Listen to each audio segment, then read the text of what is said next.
Hello and welcome to my channel. If you're a returning viewer, welcome back. It's great to have you back.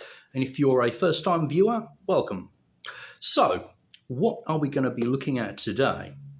I'm glad you asked. We are going to be looking at this book here, High.Rise by G.Ballard.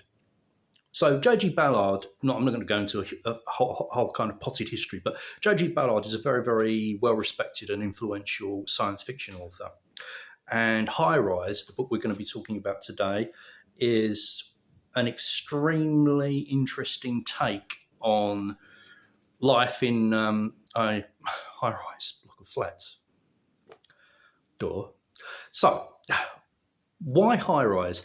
It's quite interesting because this book was actually first published in England in 1975. So basically, the idea of high-rise buildings was in those days much more novel than it is today. Obviously today it's not novel at all, particularly the idea of a high-rise building which has everything in it, like shops, restaurants, a swimming pool, a gym.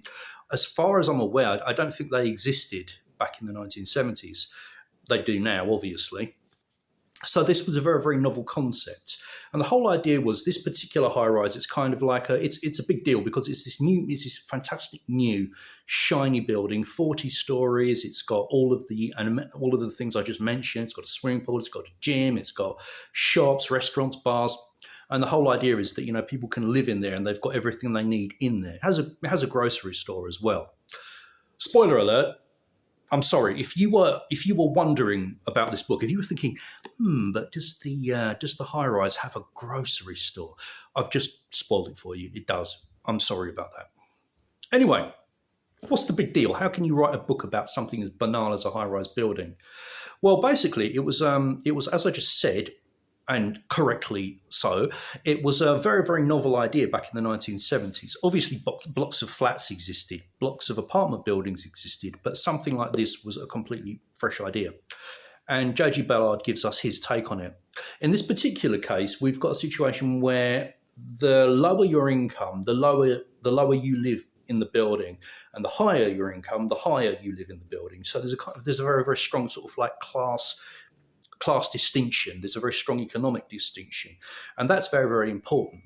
So I'm not going to go into too many spoilers. I'll just give you the basic outline. So the book basically talks about this opening of this high-rise building, and you've got all the less affluent people living on the lower floors, all of the wealthier people living on the upper floors, and they've got everything they need in the building. They only really have to go out to go to work.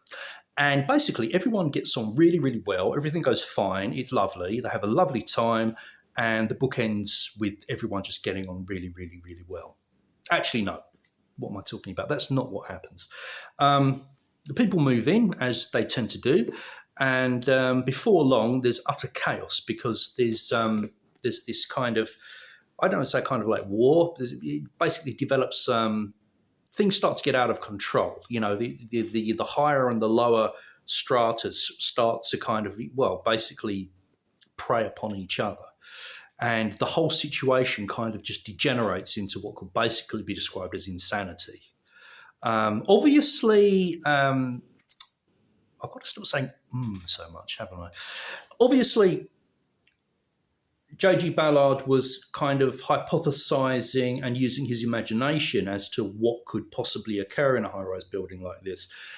But as extreme as the scenario gets here, I actually think it's very, very rooted in reality because people, generally speaking, we're not really kind of programmed, if that's the right word, to live packed all together.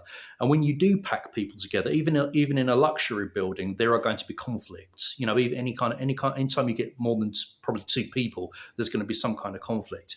And this situation, the high-rise of this novel, you've got a situation where you've got markedly different economic stratas living cheek by jowl with each other, and this is obviously going to provoke a certain amount of envy and hostility, as it would in real life. So it's a very, I always say this every time, but it is a very well written book. It's very engaging. It's very dynamic. It's very exciting.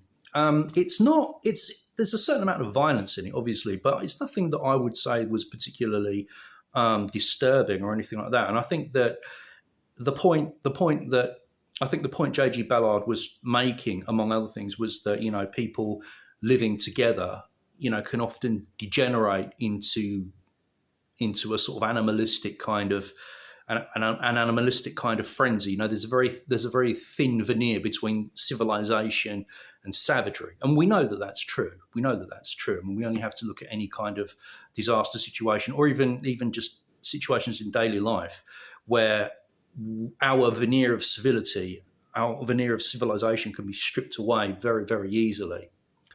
And one of the things I found interesting about this book, from my perspective, was the fact that the kind of degeneration that occurs in the building just seems to kind of like come about organically. I read this book like maybe last year, so I don't remember if there was a specific incident that sparked the whole thing off.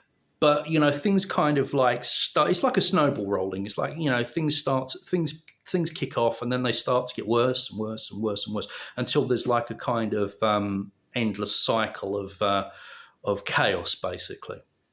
So anyway, that was my review of J.G. Ballard's High.Rise. I hope you enjoyed it, and I hope it inspired you to like and subscribe. And that's all there is for this particular video. Thank you for watching. If you're still here, if you are still here, you're a hero. I salute you, and see you next time.